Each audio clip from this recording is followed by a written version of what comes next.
ஹே wanted numbers, இன்னைக்கு நம்ம பேச போகிற டாபிக் நார்த் சென்டினல் பீப்புள் அந்த ஆந்த்ரோபாலஜி டீம். யார் கூடவும் கான்டாக்டில் இல்லாத நார்த் சென்டினல் பீப்புள்ஸ் இந்த டீம் போனதுக்கப்புறம் என்ன செஞ்சாங்க, இந்த டீம் அவங்களுக்கு என்ன பண்ணாங்க, யார் அந்த சைடு போனாலும் அவங்கள தாக்குன நார்த் சென்டினல் பீப்புள் இந்த டீம் போகும்போது என்னெல்லாம் செஞ்சாங்க, இந்த டீம் அவங்க கூட கான்டாக்டை ஏற்படுத்தினாங்களா இல்லையா, பீப்புள் எப்படி ரியாக்ட் பண்ணாங்க, இந்த ஆந்த்ரோபாலஜி டீம் அவங்க கூட கான்டாக்ட் ஏற்படுத்துறதுக்கு என்னென்னலாம் பண்ணாங்க அப்படின்றத பற்றி தான் இந்த வீடியோவில் பார்க்க போகிறோம். Interesting right? அப்போது பேசலாமா? லோக்நாத் பண்டிட் ஒரு ஆந்த்ரோபாலஜிஸ்ட், அவர் தலைமையில் ஒரு டீம் கிரியேட் செய்யப்படுது. ஆந்த்ரோபாலஜி அப்படின்றது ஒரு ஹியூமனும் சொசைட்டியோட டெவலப்மெண்ட் பற்றி சொல்கிறது. அவங்க எப்படிலாம் எவால்வ் ஆகிருக்காங்க, அவங்களுடைய லைஃப் ஸ்டைல்ஸ் எல்லாத்த பற்றியும் சொல்கிறது தான் ஆந்த்ரோபாலஜி வித் ஆர்ம்டு ஃபோர்ஸோட. அப்படி இந்த டீம் வந்து அந்தமான் நிக்கோபாரில் இருக்கக்கூடிய அவங்கள பற்றின ரிசர்ச்சஸ், அவங்களுடைய லைஃப் ஸ்டைல் எல்லாமே என்ன மொழி பேசுகிறாங்க அப்படின்றதுக்காக இருக்கு அனுப்பப்படுறாங்க. இந்த டீம் போய் ஃபஸ்ட்டு மற்ற ட்ரைப்ஸை எல்லா பற்றியும் ரிசர்ச் பண்ண ஆரம்பிக்கிறாங்க. அதை பற்றின மொழி, அவங்க எப்படியெல்லாம் நடந்துக்கிறாங்க அப்படின்றதெல்லாம் பண்ணி முடித்த பிறகு அவங்களுடைய பார்வை நார்த் சென்டினல் பக்கம் திரும்புது. சென்டினல் பீப்புள் 1974 அப்போ பண்டிட் அவருடைய டீம் அப்புறம் ஆர்ம்டு ஃபோர்ஸோட அந்த ஐலண்டை நோக்கி போகிறாங்க. இவங்களை பார்த்த உடனே அந்த பீப்புள்ஸ் எல்லாமே பயந்து உள்ளே ஓடிடுறாங்க. இவங்க டீமில் இருந்து நாங்கள் உங்களை எதுவும் செய்ய மாட்டோம், உங்களை எந்த பாதிப்பும் இல்லை, நாங்கள் உங்கள் நண்பர்கள் தான் அப்படின்னு அவங்களுக்கு தெரிஞ்ச ட்ரைபல் பாஷையில் வந்து சொல்கிறாங்க. ஆனாலுமே அந்த மக்கள் இவங்களை பார்த்து பயந்து உள்ளே ஓடிட்ட பிறகு அந்த ஐலண்ட் கரையில் இறங்கி அவங்களுடைய லைஃப் ஸ்டைல் எப்படி இருக்குன்னு பார்க்கும்போது அந்த இடத்துல நெருப்பு கூட பற்றி இருந்திருக்கு, அதோடைய சாம்பல் எல்லாமே இருந்திருக்கு. சரி, ரொம்ப நேரம் இருக்க வேணாம் அப்படின்ட்டு சில தேங்காய்களை மட்டும் அந்த இடத்துல வச்சுட்டு வந்துடுறாங்க. நீங்கள் உடனே நினைக்கலாம், ஏன் தேங்காய்களை அந்த இடத்துல வைக்கணும் அப்படின்னு. அது ஒரு கிஃப்ட் மாதிரி அவங்களுக்கு. ஏன்னா இந்த ஐலாண்டில் தென்னை மரங்கள் கிடையவே கிடையாது, தென்னை மரங்களும் வளரலை.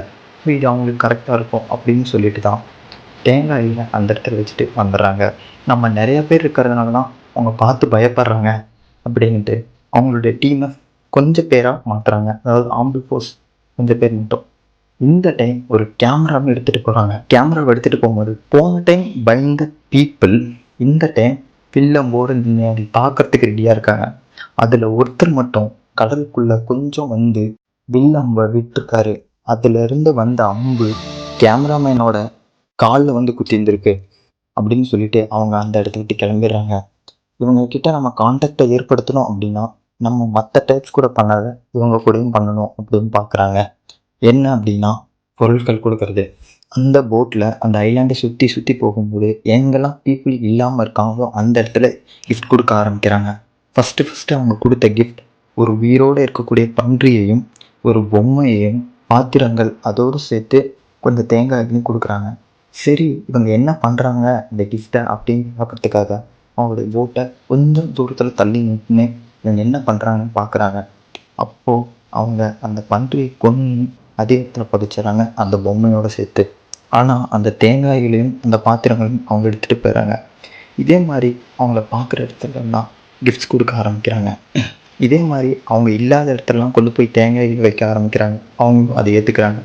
முன்னே வைலண்ட்டாக பிஹேவ் பண்ண பீப்புள்ஸ் இப்போது சில இடத்துல அவங்கள பார்க்கும்போது பெருசாக கண்டுக்கிறது இல்லை. இது இப்படியே தொடர்ந்து போயிட்டுருக்க 1981 ஆஸ்திரேலியாவிலேருந்து பங்களாதேஷுக்கு போயிட்டு இருந்த ஒரு கப்பல் ஒன்று வானிலை மாற்றங்கள் காரணமாக இந்த கப்பல் அலையால் அழிக்கப்படுது. மிகவும் பழுதாகினதுனால அந்த கப்பல் போய் சென்டினல் ஐலாண்டை அடையுது. அதுக்குள்ளே இருந்த க்ரூ எல்லாருமே அந்த பீப்புள்ஸ் அட்டாக் பண்ணதுனால உள்ளேயே இருக்க ஆரம்பிக்கிறாங்க. இப்படியோ ராயல் நேவி வந்து அவங்கள காப்பாற்றிடுறாங்க. காப்பாற்றின பிறகு பீப்புள்ஸ் அந்த ஐயனை யூஸ் பண்ணி அம்புகள் தயாரிக்க ஆரம்பிச்சிருக்காங்க. அதாவது இது வரைக்கும் ஸ்டோன் ஏஜ் பீப்புள்ஸாக இருந்தவங்க அயன் ஏஜ் பீப்புள்ஸாக மாற ஆரம்பிக்கிறாங்க. அம்புகளுடைய எஜ்ஜில் அயனை வச்சு தாக்க ஆரம்பிக்கிறாங்க. திருலோக்நாத் பண்டிட் இந்த மாதிரி கிஃப்ட்ஸை கொடுத்து அவங்கக்கிட்ட கான்டாக்டை ஏற்படுத்தலாம் அப்படின்னாலுமே அவங்க அதுக்கு சரியாக ஒத்துழைக்கலை. சரி, என்ன பண்ணலாம் அப்படின்னு யோசிக்கும் போது இப்படியே சில வருடங்கள் போனது பிறகு 1991 மதுமாலா அப்படின்ற ஒருத்தங்க எங்கள் டீமில் வந்து சேர்றாங்க. இவங்க ஃபஸ்ட்டு மற்ற ட்ரைப்ஸை பற்றின ரிசர்ச் பண்ணுறதுக்காக தான் வராங்க. அந்த ட்ரைப்ஸ் கூட இவங்களுடைய கான்டாக்ட் வந்து ரொம்ப அருமையாக இருக்குது. அந்த ட்ரைப்ஸ் இவங்களை பார்த்துட்டு இவங்க தன்னுடைய ஃபேமிலியில் ஒருத்தங்க மாதிரி ட்ரீட் பண்ணுறத திருலோக்நாத் பண்டிட் பார்க்குறாரு. அது மட்டும் இல்லாமல் அவங்களுடைய குழந்தைகள் கூடவும் மதுமாலா ரொம்பவும் ஜாலியாகவும் இருக்காங்க. ஸோ இவங்க நம்ம கூட இருந்தால் அந்த சென்டினல் பீப்புளோட கான்டாக்டை ஏற்படுத்திக்கலாம். அந்த சென்டினல் பீப்புளோட கான்டாக்ட் ஏற்படுத்துறது ரொம்ப ஈஸியாக இருக்கும் அப்படின்னு சொல்லிட்டு இவங்களையும் டீமில் ஜாயின் பண்ண வைக்கிறாங்க. The first woman joined in the anthropology team. மதுமாலாவோட சேர்த்து டீமையும் கூட்டிக்கிட்டு திரிலோக்நாத் பண்டிட் அந்த ஐலாண்டை நோக்கி கிஃப்ட்ஸ் கொடுக்க போக ஆரம்பிக்கிறாரு.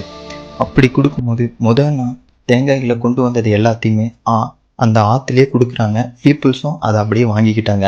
தேங்காய்கள் முடிஞ்சதுனால திரும்ப போய் அவங்க எடுத்துகிட்டு வரும்போது ஒரு ஆண் வில்ல அவங்கள நோக்கி வச்சுருந்துருக்காரு. எங்கே தங்களை தாக்கிடுவாங்களோ அப்படின்னு மதுமாலா உடனே பயந்துட்டாங்க.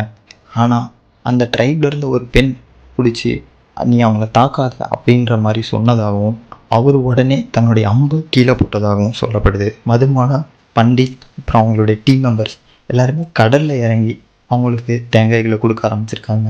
இதில் நிறையா பேர் தேங்காய்களை மூட்டையாகவும் வாங்கிட்டு போயிருந்திருக்காங்க. ஏன் மதுமாலாவோட கையிலேயே வாங்கிட்டு போயிருக்காங்க. டீமில் இருந்த ஒரு மெம்பர் தேங்காயில் கொடுக்கறதுக்காக அந்த ஐலாண்டோட எட்ஜுக்கு போயிட்டு இருந்திருக்காரு. அப்போ ஒருத்தர் அந்த அம்பை அவர் நோக்கி பாயிண்ட் பண்ணி வச்சுருந்துருக்காரு.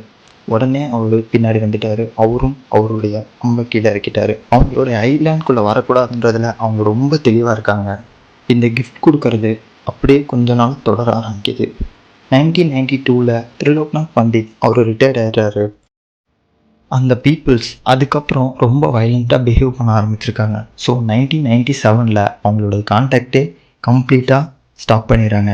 அந்த ஐலாண்டுக்கு யாரும் போகக்கூடாது அப்படின்னும் பேன் பண்ணிடுறாங்க. கிட்டத்தட்ட அந்த ஐலாண்டை சுற்றி 5 கிலோமீட்டர்ஸ் அப்புறம் நேவி ஆஃபீஸர்ஸ் சரௌண்டிங்லேயே இருப்பாங்க, யாரும் உள்ளே வரக்கூடாது அப்படின்னு. 2004 ஒரு சுனாமி அட்டாக் நடந்தது. சரி, இந்த ஐலாண்டுக்கு எது ஆகியிருக்குமோ அப்படின்னு பார்க்குறதுக்காக ஒரு ஹெலிகாப்டர் அனுப்புகிறாங்க.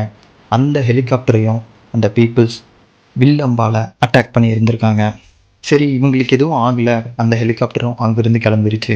பீப்புள் நிறைய பேர் என்ன சொல்கிறாங்க அப்படின்னா அவங்க சுனாமி வரதை முன்னாடியே கணிச்சு அதுக்கு ப்ரிப்பேர்டாக இருந்திருக்காங்க அப்படின்னு சொல்லப்படுது. இதில் ஒரு ஆச்சரியப்படுற விஷயம் என்ன அப்படின்னா அந்த நார்த் சென்டினல் பீப்புள் எப்போவுமே திரிலோக்நாத் பண்டிட் அவருடைய டீம் கிட்ட வைலண்ட்டாகவே பிஹேவ் பண்ண அந்த பீப்புள்ஸ் ஏன் மதுமாலா வந்ததுக்கப்புறம் அந்த வைலன்ஸ் இல்லாமல் அவங்களுடைய கைகள்லேயே அந்த தேங்காயை வாங்கிக்கிட்டாங்கன்றது யாருக்கும் தெரியல.